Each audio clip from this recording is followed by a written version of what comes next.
ನಮಸ್ಕಾರ. ಈ ಯಲ್ಲಾಪುರ ಡಿಜಿಟಲ್ ನ್ಯೂಸ್ಗೆ ಸ್ವಾಗತ.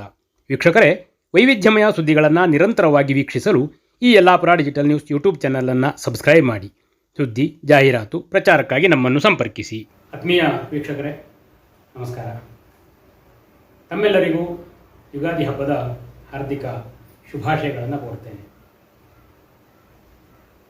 ಯುಗಾದಿ ಹಬ್ಬದ ಸಂದರ್ಭದಲ್ಲಿ ಪಂಚಾಂಗ ಪಠಣ ಮತ್ತು ಪಂಚಾಂಗ ಶ್ರವಣವನ್ನು ಮಾಡುವಂಥದ್ದು ನಮ್ಮ ಭಾರತೀಯ ಸನಾತನ ಪರಂಪರೆಯ ಒಂದು ಪ್ರಮುಖವಾದಂತಹ ಸಂಪ್ರದಾಯ.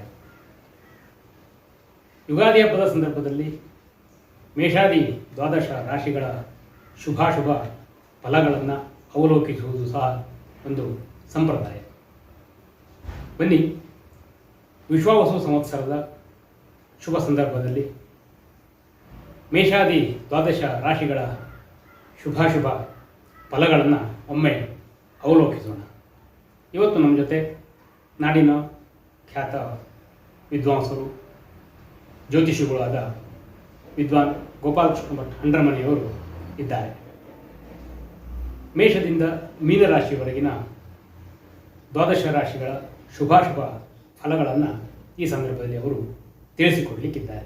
ಅಚಿಂತ್ಯ ವ್ಯಕ್ತರೂಪಾಯ ನಿರ್ಗುಣಾಯ ಗುಣಾತ್ಮನೆ ಸಮಸ್ತ ಜಗದಾಧಾರ ಮೂರ್ತಯೇ ಬ್ರಹ್ಮಣೇ ನಮಃ. ಎಲ್ಲ ವೀಕ್ಷಕರಿಗೆ ವಂದನೆಗಳು. ನಾವು ಈ ವರ್ಷದ ಒಟ್ಟು ಫಲಗಳೇನು ಅನ್ನೋದನ್ನು ಮೊದಲು ನಾವು ಹೇಳಬೇಕಾಗತ್ತೆ. ಸ್ವಲ್ಪ ಜಲಂ ಜಲಮಂಡಲಮಾದದಾತಿ ಪ್ರಾಯೇಣ ಧಾನ್ಯಮಖಿಲಂ ವಿಲಯಂ ಪ್ರಯಾಂತಿ ಲಕ್ಷ್ಮೀಶ್ಚರಾದಧಿಗತಾಪಿ ಜಲಾನೃಪಾಣಾಂ ವಿಶ್ವಾಸವು ಭವತಿ ರೋಗಭಯಂ ನರಾಣಾಂ ಎಂಬುದಾಗಿ ವಿಶ್ವಾವಸು ಸಂವತ್ಸರದ ಒಟ್ಟು ಫಲಗಳನ್ನು ಒಂದು ಸಾಮೂಹಿಕವಾದ ದೃಷ್ಟಿಯಿಂದ ನಾವು ಹೇಳಬಹುದು. ಏನು ಅಂತ ಕೇಳಿದರೆ, ವಿಶ್ವಾವಸು ಸಂವತ್ಸರದಲ್ಲಿ ಸ್ವಲ್ಪವಾದಂತಹ ಮಳೆ, ಮೇಘ ವಿಶೇಷವಾಗಿ ಸುರಿಸುವಂತಹದ್ದು ಕೆಲವೇ ಕಡೆಗೆ, ಧಾನ್ಯವು ಹೆಚ್ಚಾಗಿ ಬರುತ್ತೆ ಅನ್ನುವುದಾಗಿಯೂ ಹೇಳ್ಬೋದು. ಮನುಷ್ಯರಿಗೆ ರೋಗ ಭಯ ಇರುತ್ತೆ. ಬಹುಕಾಲದಿಂದ ಸಂಗ್ರಹಿಸಿದ ಮಂತ್ರಿಗಳ ಸಂಪತ್ತು ಸ್ವಲ್ಪವಾಗಿ ಬೇರೆಯವರಿಗೆ ಹೋಗುವಂತಹ ಸಾಧ್ಯತೆಗಳಿದೆ. ಯಾಕೆಂದರೆ ಇದನ್ನು ಹೇಳ್ತಾನೆ, ಚಲಾನೃಪಾಣಾಂ ಲಕ್ಷ್ಮೀಶ್ಚರಾದಧಿಗತಾ ಚಲದಾನರಾಣಾಂ ಚಲಾನೃಪಾಣಾಂ. ರಾಜರ ಹಣಗಳು ಸ್ವಲ್ಪ ವ್ಯತ್ಯಸ್ತವಾಗಿ ಹೋಗುತ್ತವೆ ಅನ್ನುವುದಾಗಿ ಹೇಳಲ್ಪಟ್ಟಿದೆ. ಅದೇ ರೀತಿಯಾಗಿ ವೃಷಭ ರಾಶಿಯಲ್ಲಿ ಈ ವರ್ಷ ಚಂದ್ರನ ಗಮನಿಸುವಾಗ ಮೊದಲನೆಯ ಯುಗ ಆದಿಯಲ್ಲಿ ಯಾವ ರಾಶಿಯಲ್ಲಿ ಗುರು ಇದ್ದಾನೋ ಶನಿ ಇದ್ದಾನೋ ಅದರ ಫಲಗಳು ಎಲ್ಲ ರಾಶಿಗಳ ಮೇಲೆ ಕ್ರಮವಾಗಿ ಅನುಸಾರವಾಗಿ ಹೋಗುತ್ತೆ. ಪ್ರತಿ ತಿಂಗಳದಲ್ಲಿಯೂ ಬದಲಾಗುವಂತಹ ರವಿಯೋ ಕುಜನೋ ಬುಧನೋ ಶುಕ್ರನೋ ಅವರಿಗಿಂತಲೂ ಗುರು ಮತ್ತು ಶನಿಗಳು ಯಾವಾಗಲೂ ಮನುಷ್ಯನ ಮೇಲೆ ಪರಿಣಾಮವನ್ನು ಬೀರ್ತವೆ. ಆ ದೃಷ್ಟಿಯಿಂದ ವಿಶೇಷವಾದಂತಹ ಒಂದು ರಾಶಿ ಭವಿಷ್ಯವನ್ನು ಜನಸಾಮಾನ್ಯರು ಕೇಳುವುದು ಸತ್ಯ.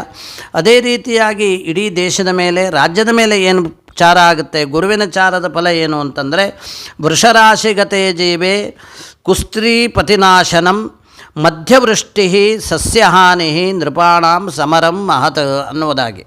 ಅದೇ ರೀತಿಯಲ್ಲಿ ರಾಜರಾಜರುಗಳಲ್ಲಿ ಹೊಡೆದಾಟಗಳು, ವಿಶೇಷವಾಗಿ ಮಧ್ಯವೃಷ್ಟಿ ಮತ್ತು ಸ್ತ್ರೀಯರಿಗೆ ತೊಂದರೆಗಳು ಉಂಟಾಗುವಂತಹದ್ದು ಈ ವರ್ಷ ಗುರು ವೃಷಭ ರಾಶಿಯಲ್ಲಿದ್ದಾಗ ಆಗತ್ತೆ ಅಂತ. ಅದೇ ರೀತಿಯಾಗಿ ಶನಿಯು ತನ್ನ ಮನೆಯಾದಂತಹ ಕುಂಭರಾಶಿಯಲ್ಲಿರುವಾಗ ಕುಂಭರಾಶಿಗತ ಸೌರಿಹಿ ಅರ್ಘ್ಯಮಾತ್ರಂ ತದರ್ಧಕಂ ಕಾಲಿಂದ್ಯ ಉಪಕಂಠೇ ಚ ತತ್ರ ಧಾನ್ಯ ಮಹರ್ಘತ ಎಂಬುದಾಗಿ. ಅಂದರೆ ಧಾನ್ಯಗಳ ಒಂದು ವೃದ್ಧಿ ಆಗುವಂತೆ ಅದೇ ರೀತಿಯಾಗಿ ಶನಿಯು ಅದರ ಎತ್ತರವನ್ನು ಸಹಿತ ಮಾಡ್ತಾನೆ. ಅಂದರೆ ತುಂಬ ಕಾಲಬೇಳೆಗಳಿಗೆ ಬಹಳಷ್ಟು ಹಣ ಕೊಡಬೇಕಾಗತ್ತೆ, ಜನರಿಗೆ ಅದು ಸ್ವಲ್ಪ ತೊಂದರೆ ಆಗುತ್ತೆ. ಅದೇ ರೀತಿಯಾಗಿ ನೀರುಗಳು ಸಹಿತ ಅನೇಕ ಕಡೆಯಲ್ಲಿ ಒಣಗುವಂತಹ ಸಂದರ್ಭ. ಯಮುನಾ ನದಿಯ ದಂಡೆಯ ಪ್ರದೇಶದಲ್ಲಿ ಧಾನ್ಯಗಳು ವಿಶೇಷವಾಗಿ ತೇಜಿಯಾಗುತ್ತವೆ ಎಂಬುದಾಗಿ ಶಾಸ್ತ್ರಕಾರನ ಅಭಿಪ್ರಾಯ. ಆತನು ಉತ್ತರ ಪ್ರದೇಶದವನಿರಬಹುದು, ಅದರಿಂದ ಯಮುನಾ ನದಿಯನ್ನು ಹೇಳಿದ್ದಾನೆ. ವಿಶೇಷವಾಗಿ ನಾನು ಹೇಳುವುದು ಅಂತಂದರೆ, ಈ ಶನಿ ಕುಂಭರಾಶಿಯಲ್ಲಿರುವಾಗ ನೀರಿನ ಅಭಾವಗಳು ಉಂಟಾಗುತ್ತವೆ ಎಂಬುದಾಗಿ ನಾವು ಹೇಳಬಹುದು. ಅದೇ ರೀತಿ ಮೀನದಲ್ಲಿ ರವಿ ಇರುವಾಗ ಮಳೆ ಮೊನ್ನೆ ಪ್ರಾರಂಭ ಆಯಿತು.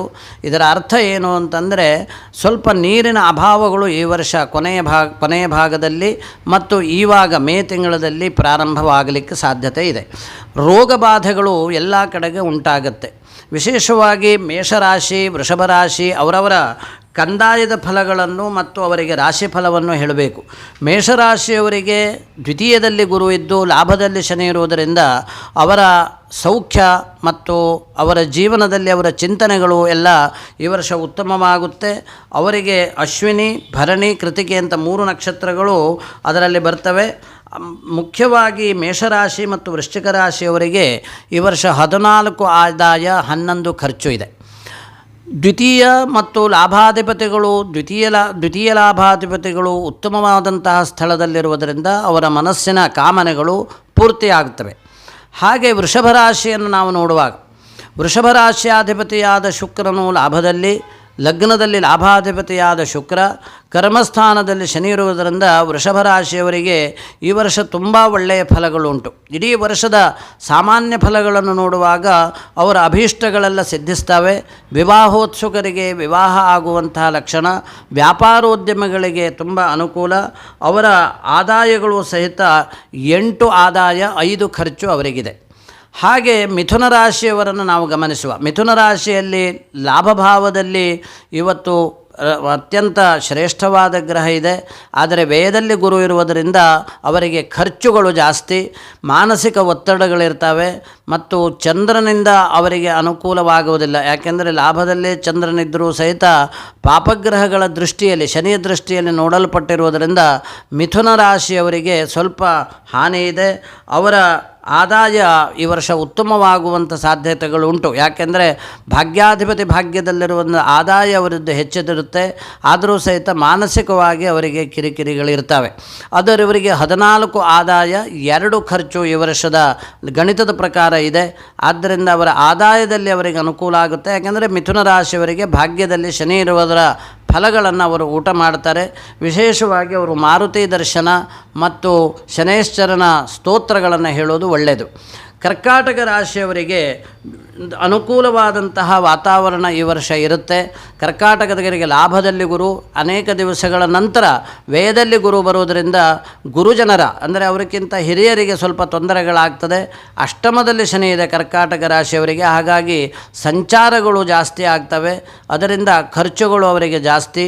8 ಆದಾಯ, 14 ಖರ್ಚುಗಳು ಅವರ ರಾಶಿ ಮೇಲೆ ಈ ವರ್ಷ ಬರುತ್ತೆ.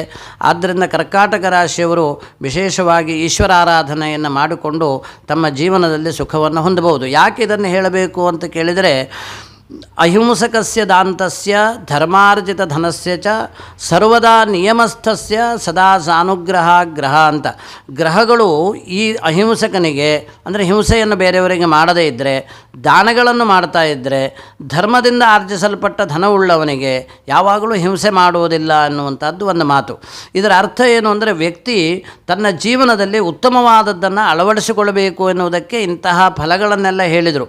ಫಲ ಹೇಳುವಾಗ ಅದರ ಹಿಂದುಗಡೆ ಆ ಜೀವನದ ಒಟ್ಟು ಮೌಲ್ಯಗಳನ್ನು, ಸಮಾಜದ ಮೌಲ್ಯಗಳನ್ನು ಅದರಲ್ಲಿ ಇಡುವಂತಹ ಒಂದು ಸ್ಥಿತಿ ಹಿಂದೆ ಇತ್ತು. ಈಗ ನಾವು ಸಿಂಹರಾಶಿಯನ್ನು ನೋಡುವ. ಸಿಂಹರಾಶಿಯಲ್ಲಿ ಕರ್ಮಭಾವದಲ್ಲಿ ಗುರು ಈ ವರ್ಷ ಸಿಂಹರಾಶಿಯವರಿಗೆ ತುಂಬ ಒಳ್ಳೆಯದಿದೆ. ಸಪ್ತಮದಲ್ಲಿ ಶನಿ ಇದೆ, ಅದರಿಂದ ಅವರ ಮನೆಯವರಿಗೆ ಸ್ವಲ್ಪ ಕಿರಿಕಿರಿ ಆಗುವಂಥ ಸಾಧ್ಯತೆ ಇದೆ. ರೋಗಬಾಧೆ ಅವರಿಗೆ ಈ ವರ್ಷ ಸ್ವಲ್ಪ ಇದೆ. ಆದರೂ ಸಹಿತ ರಾಶಿಯ ಪ್ರಕಾರ ಅವರಿಗೆ 11 ಆದಾಯ, 11 ಖರ್ಚು ಇರುವುದರಿಂದ ಸಮಾನವಾದಂತಹ ಸ್ಥಿತಿಯಲ್ಲಿ ಅವರು ಇರ್ತಾರೆ. ಯಾಕೆಂದರೆ ಕರ್ಮದ ಗುರು ಮತ್ತು ಲಾಭದ ಗುರು ಅವರಿಗೆ ಕೆಲಸಗಳನ್ನು ಮಾಡಿಸ್ತಾನೆ. ಮನೆ ಮೊದಲಾದಂತಹ ಕೆಲಸಗಳು, ಸ್ಥಾನಮಾನಾದಿ ಲಾಭಗಳು ಸಿಂಹರಾಶಿಯವರಿಗೆ ಉಂಟು. ಆದರೆ ಮನೆಯಲ್ಲಿ ಸ್ವಲ್ಪ ಕಿರಿಕಿರಿ, ಆರೋಗ್ಯದ ತೊಂದರೆ ಇದು ಇರುತ್ತೆ. ಹಾಗಿದ್ದರೂ ಸಹಿತ ಸಿಂಹರಾಶಿಯವರದ್ದು ಈ ವರ್ಷ ಒಳ್ಳೆಯ ಫಲ ಅಂತಲೇ ಗ್ರಹಣ ಮಾಡಬೇಕು. ಇನ್ನು ಕನ್ಯಾರಾಶಿಯವರಿಗೆ, ಕನ್ಯಾರಾಶಿಯ ಭಾಗ್ಯದಲ್ಲಿ ಗುರು ಮತ್ತು ಗುರುವಿನಕ್ಕಿಂತಲೂ ಶನಿಯಿಂದ ಅವರಿಗೆ ತುಂಬ ಒಳ್ಳೆಯ ಫಲಗಳು ಬರಲಿಕ್ಕಿದ್ದಾವೆ. ಯಾಕೆಂದರೆ ಶನಿ ಅವರಿಗೆ ಪಂಚಮಾಧಿಪತಿಯಾಗಿ, ಬುದ್ಧಿಯ ಅಧಿಪತಿಯಾಗಿ ಷಷ್ಠದಲ್ಲಿರ್ತಾನೆ. ಆಮೇಲೆ ಸಪ್ತಮಕ್ಕೆ ಬಂದು ಸಂಪೂರ್ಣ ದೃಷ್ಟಿಯನ್ನು ಕೊಡುತ್ತಾನೆ. ಗುರುಸ್ವರ್ಕ್ಷೋಚ್ಚಸ್ಥೆ ನೃಪತಿ ಸದೃಶೋ ಗ್ರಾಮಪುರಪಃ ಎಂಬುದಾಗಿ ಕನ್ಯಾರಾಶಿಯವರಿಗೆ ಈ ವರ್ಷ ತುಂಬ ಉತ್ತಮವಾದಂಥ ಫಲ. ಆ ದೃಷ್ಟಿಯಿಂದ 14 ಆದಾಯ, ಕೇವಲ 2 ಮಾತ್ರ ಅವರ ಖರ್ಚು ಖರ್ಚು. ಆ ದೃಷ್ಟಿಯಿಂದ ಕನ್ಯಾ ರಾಶಿಯವರು ಈ ವರ್ಷ ಮನೆ ಮತ್ತು ಜಮೀನು ಖರೀದಿ, ತಮ್ಮ ಸ್ವಂತ ಉದ್ಯೋಗ, ವಿದ್ಯಾರ್ಥಿಗಳಿಗೆ ಅತಿಶಯವಾದಂತಹ ಸೌಖ್ಯ, ಉದ್ಯೋಗಾಕಾಂಕ್ಷಿಗಳಿಗೆ ಅನುಕೂಲತೆ ಈ ವರ್ಷ ಉಂಟಾಗಲಿಕ್ಕಿದೆ.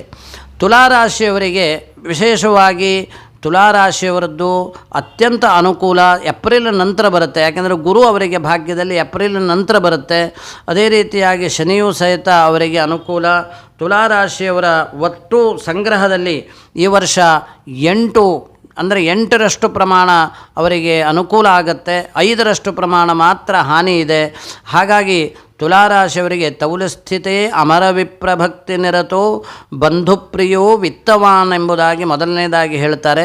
ಹಾಗೆ ಭಾಗ್ಯಾಧಿಪತಿಯೂ ಸಹಿತ ಅವರಿಗೆ ಅನುಕೂಲಕರವಾಗಿದ್ದು, ಅದೇ ರೀತಿ ಭಾಗ್ಯಭಾವಕ್ಕೆ ಗುರುವಿನ ಸಂಪೂರ್ಣ ದೃಷ್ಟಿ ಇರುವುದರಿಂದ ಗುರುಜನರಿಂದ ಮನ್ನಣೆ, ವಿಶೇಷವಾಗಿ ಗುರು ಅನುಗ್ರಹ, ತೀರ್ಥಯಾತ್ರಾ ಯೋಗ, ಅನುಕೂಲತೆ ಇವು ತುಲಾರಾಶಿಯವರಿಗೆ ಉಂಟಾಗುತ್ತೆ.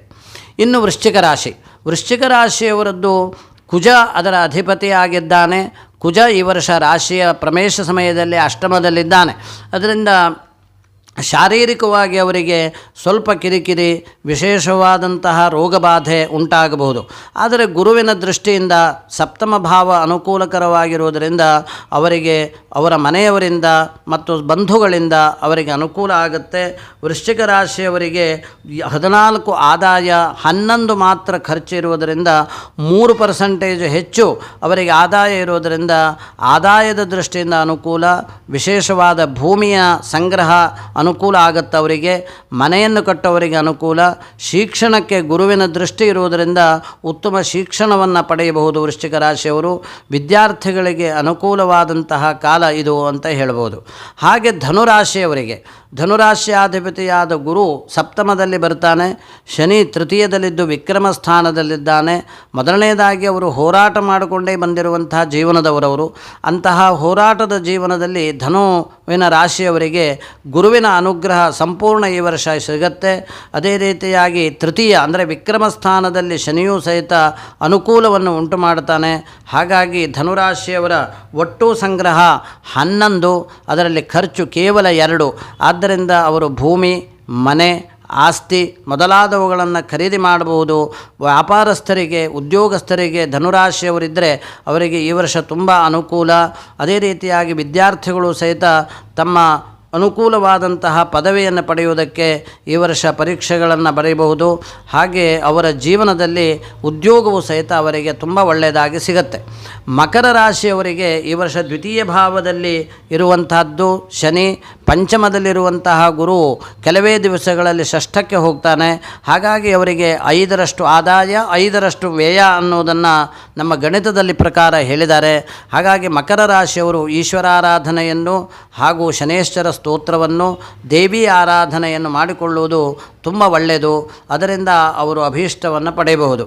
ಕುಂಭರಾಶಿಯವರಿಗೆ ಜನ್ಮಸ್ಥಾನದಲ್ಲಿ ಶನಿ, ಜನ್ಮಭಾವದಲ್ಲಿರುವಂತಹ ಶನಿಯು ದ್ವಾದಶಾಷ್ಟಮ ಜನ್ಮಸ್ಥಾಹ ಶನ್ಯರ್ಕಂಗಾರಕ ಗುರು ಕುರುವಂತಿ ಪ್ರಾಣ ಸಂದೇಹ ಧನಹಾನಿ ಮನೋವ್ಯಥ ಎಂಬುದಾಗಿ ಹೇಳ್ತಾನೆ.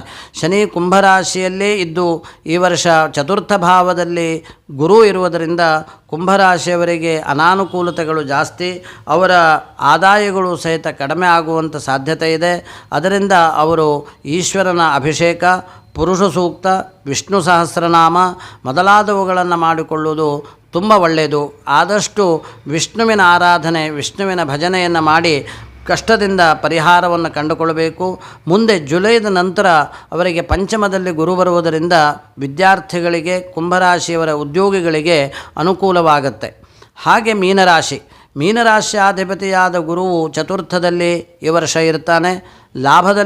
ವ್ಯಯದಲ್ಲಿರುವಂಥ ಶನಿಯು ಲಗ್ನ ಭಾವಕ್ಕೆ ಬರ್ತಾನೆ.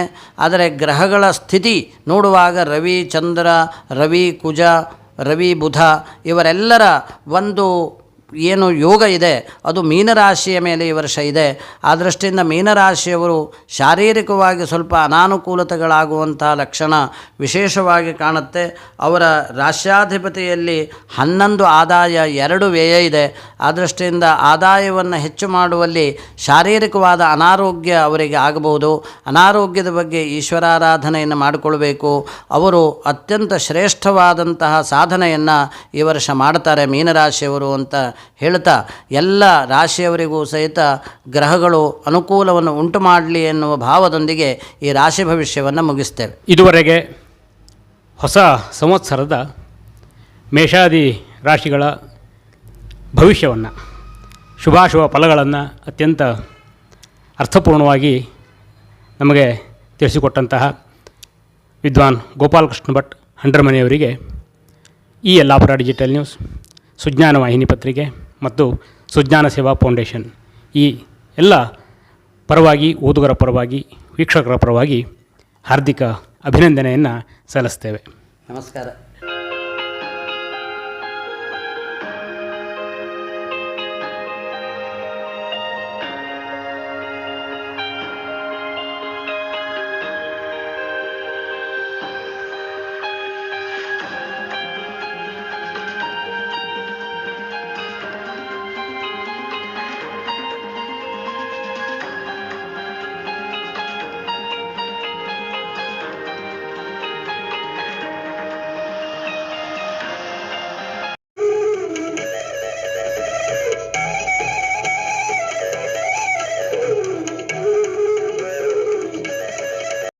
ಶ್ರೀ ಸಿದ್ಧಿವಿನಾಯಕ ಟ್ರೇಡರ್ಸ್ ಯಲ್ಲಾಪುರ ಉತ್ತಮ ದರ್ಜೆಯ ಗ್ರಾನೈಟ್ಗಳು, ಆಕರ್ಷಕ ವಿವಿಧ ಬಗೆಯ ಟೈಲ್ಸ್ಗಳು, ವೆಟ್ರಿಫೈಡ್, ಕಡಪ, ನಾನಾ ಸ್ಯಾನಿಟರಿ ವೇರ್ಗಳು, ವಿವಿಧ ಗೃಹ ನಿರ್ಮಾಣ ವಸ್ತುಗಳು ಸಿಗುತ್ತವೆ.